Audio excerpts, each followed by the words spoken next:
Hi there, YouTubers and do-it-yourself mechanics.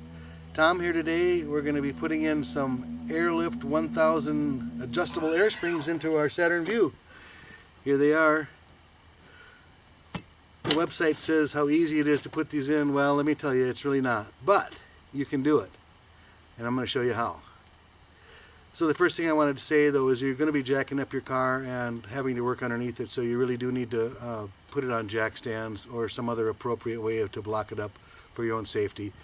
And also we're going to be working with some coil spring compressors. On this particular vehicle you need to take the coil spring right out, completely out. You're not slipping it through the springs like you do on some. So we're going to be using coil compressors, and using those can be pretty dangerous. You're going to have a lot of stored energy in a compressed spring. So if you're not comfortable either working under your vehicle or working with a compressed coil spring, you probably shouldn't do this job. So safety is number one. Other than that, I'm going to show you how to do it. It's not as hard as you might think, although it's not easy like they say on the website. They give you like 4 simple steps. They say how easy it is. Well, it's not, but you can do it. So here are some things you're going to need. You're going to need a jack. I'm going to use a factory jack to jack my vehicle up. I've got a couple other jacks. I've got a hydraulic jack, and I'm going to have a drill because there's a hole that you need to enlarge, and I have a file, a rotary file. It's a hardened file. It's going to help me enlarge a hole from about like 3/8 of an inch to 3/4 of an inch. So I need to enlarge a hole. I've got a small round metal file. I've got a toolbox with some various sockets. I've got my spring compressors like we said. I've got the kit with the air springs. I'm going to put that back for now. On my vehicle we have upper and lower spring seats, or spring insulators some people call them. Well, mine are both worn out. In fact, one of them is broken right in half and starting to come out, so it's a good time for me to put these on too. They're about 10 bucks a piece. Your vehicle may or may not use the same type. Mine use two of these. They're the same on the upper and the lower. I've also got some WD-40 penetrant spray to help me get the old bolts off. I'm going to be taking the shock bolt off, the sway bar bolt, and one other one that holds the main control arm up. So spray your bolts beforehand. That'll help you out.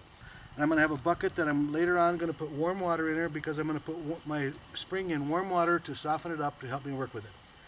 So that's it for now. Let me get the vehicle jacked up and get the wheel off, and we'll pick up there. So here's a close-up of my coil spring. They call this a jounce bumper, which I'm going to have to remove. The control arm, I'm going to have to take out there's a bolt for the sway bar. I'm going to have to remove that from underneath the control arm. I'm going to remove the lower shock bolt, and I'm also going to remove this bolt that connects the control arm to the whole hub assembly. Okay, one more thing before we go any further. I want to mark the relationship to the spring. The factory has a mark down here. It's a pink one. Can you see it down there?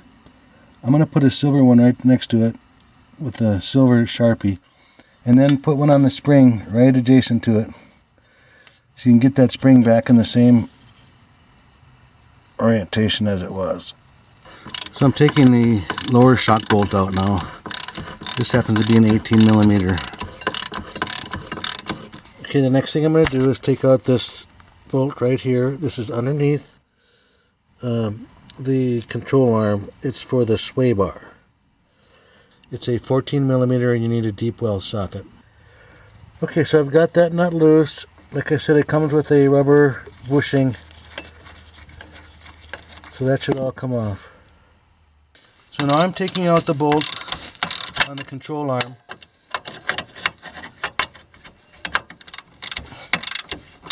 And make sure you have a jack underneath it with some snugged up on it, so the spring doesn't shoot down. So now I've got the bolt out of here. So we've taken the jack out from beneath the control arm, and now we've put our spring compressors on, one on each side. Get them as close to opposite as you can, and then take as big a bite as you can. You might have to fool around a little bit getting them in there properly, but get the biggest bite that you can. And then I've got one facing one way with the head of the bolt on top, and I got one with the head of the bolt on bottom. And then just alternate between them, tightening them as you go, and as you tighten one, the other one will loosen up a little bit.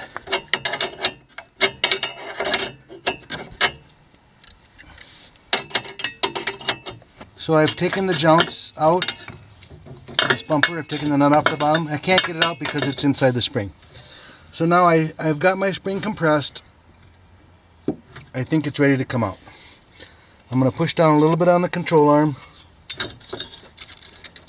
And if the jounts bumper wasn't in the way, it would pop right out. There it is. Ouch. See, there's my rotten upper seat. There's my spring. There's my lower seat. It was still okay, but I'm going to replace it anyway. So now be careful with this. You don't want these clamps to jump off of here. There's a lot of stored energy in this spring.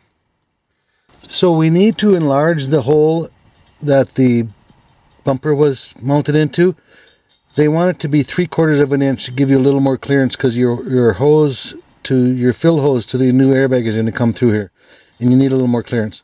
So it's kind of a big hole to drill with a drill bit, 3/4 inch. So I've got this Vermont American. It's a rotary file. Looks like that. And it works pretty good. I was surprised it worked as well as it did. So I'm going in from underneath with my rotary file to enlarge this hole. This thing works pretty good. Just don't run it real high speed. Run it kind of at a slow to medium speed, and it works better. And just take your time and go around the hole. Try to make it even.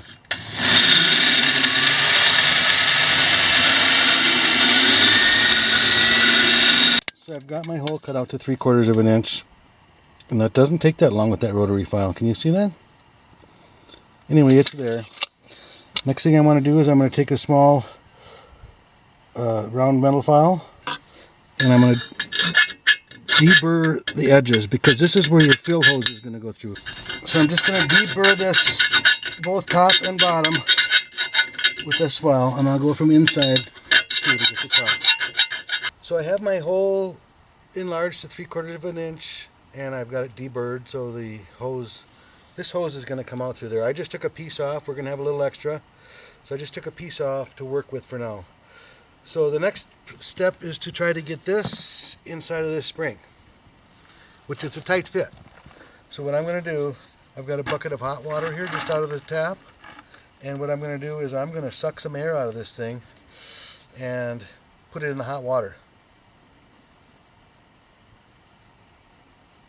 Okay, I sucked as much air as I could out of this, and I put the cap, they come with these little caps, so I put that cap on there.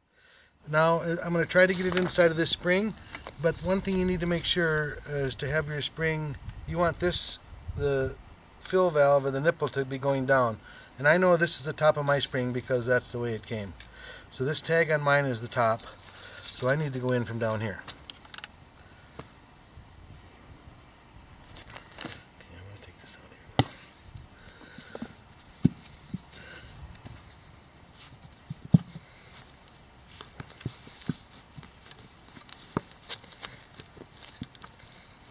It helps that it's a little warm.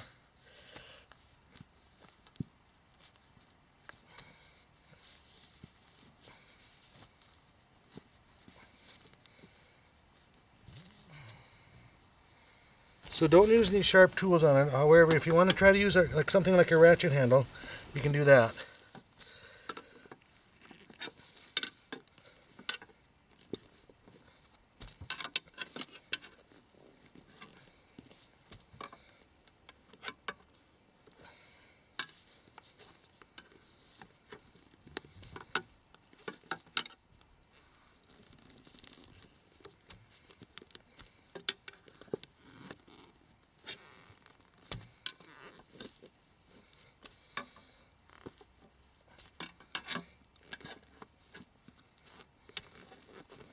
There, that wasn't so bad, was it? So we have the airbag in the spring. Now I'm replacing my insulators, so I'm going to put that on now. And I'm also, there's also a plastic deal that goes on the bottom. So I'm going to get that in there too. But first I'm going to attach my hose and my clamp, because that gets hard to do once you get this all in there. First thing I'm going to do is push it all the way on to the nipple. Make sure it's all the way on. Then I'm going to slide my clamp down.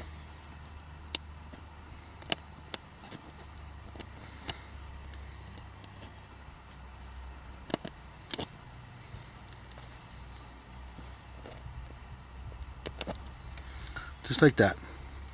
So I've put my red plastic disc that comes with this. It's kind of a bottom insulator for the airbag. I've put that in there too. I've connected my hose. I've also capped off this other end of my hose because it's going to be rattling around in the dirt and I don't want to get dirt in there. So to install this, I need to put this hose through the hole, and I've cut this to length because I know where I'm going to mount this and it's not going to be very far.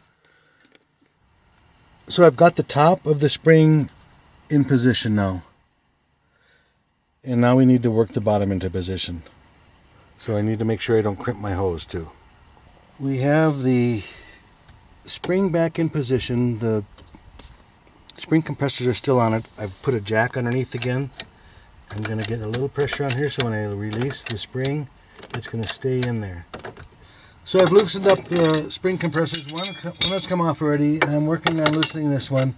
I've tried to realign my spring the best I can with my marks, and I've tried to keep on my upper and lower seats or insulators, whichever you like to call them. So I've got both my spring compressors off. My hose is still coming out. It doesn't feel like it's binding, so that's good. I'm going to jack up on the control arm a little bit. Make sure when you're putting the spec together that you get your bolt for your sway bar back in the hole too. That's an easy one to forget. Just get it started in the hole. That's all you have to do when as you're jacking this up. And I want to just double check that everything's in there right.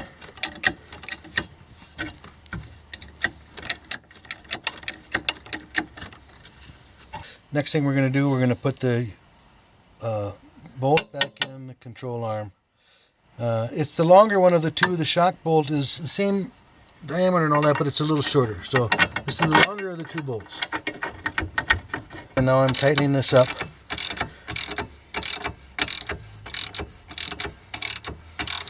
Okay, now it's time to replace the shock bolt. And the nut on this one stays on. I don't know if it's welded on, but mine stayed on there. It might be just rusted on there.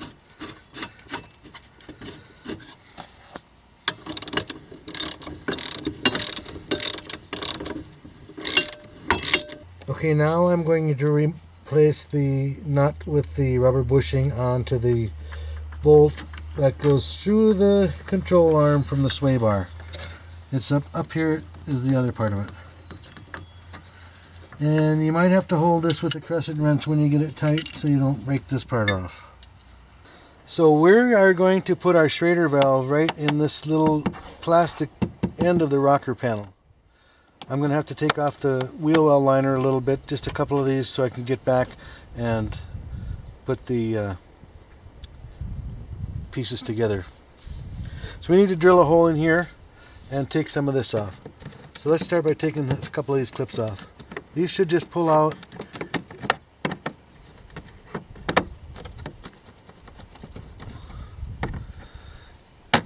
There's one. A lot of grit in there.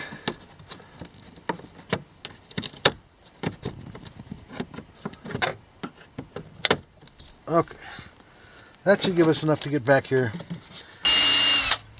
Okay, I drilled a 5/16 inch hole for the Schrader valve. So I'm going to take my hose and come up. There's a hole in the back of the control arm. You see that? I'm going to come up through that. And don't pull it too tight or it'll pinch. And this happens to be the side where my gas tank fill is, so I'm going to go behind that. And I'm going to attach it right to this brake line right here with a zip tie. And I'll probably put one up in here somewhere too. And leave plenty of slack. Don't leave too much, but leave enough to where it's not going to bind as the suspension goes up and down. So I'm attaching this to a wiring harness. See it up there? I'm zip tying it to the wiring harness. It doesn't have to be super tight. It's not going to go anywhere. And I also put one here on this bracket that holds the brake line, the flexible brake line. And then we're going to come over to the back of this, and I'm going to take this back out and hook up the clamp and all that first, and then we're going to mount this. So here's your completed airbag installation. It's inflated now. We're going to check for any leaks. We've routed the airline. Leave enough slack in it, but not too much slack.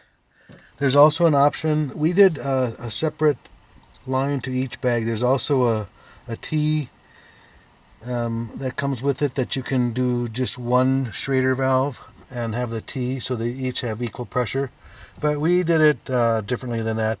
And another thing, to make sure you stay away from your exhaust, you need to stay several inches away. I think 8 inches it was from your exhaust with your airline, so you don't melt your airline.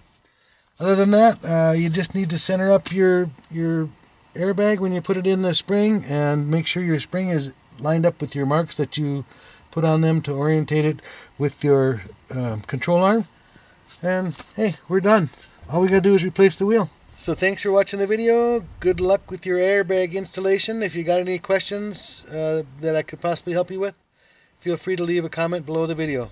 So Tom signing out. We'll see you on the next video, guys.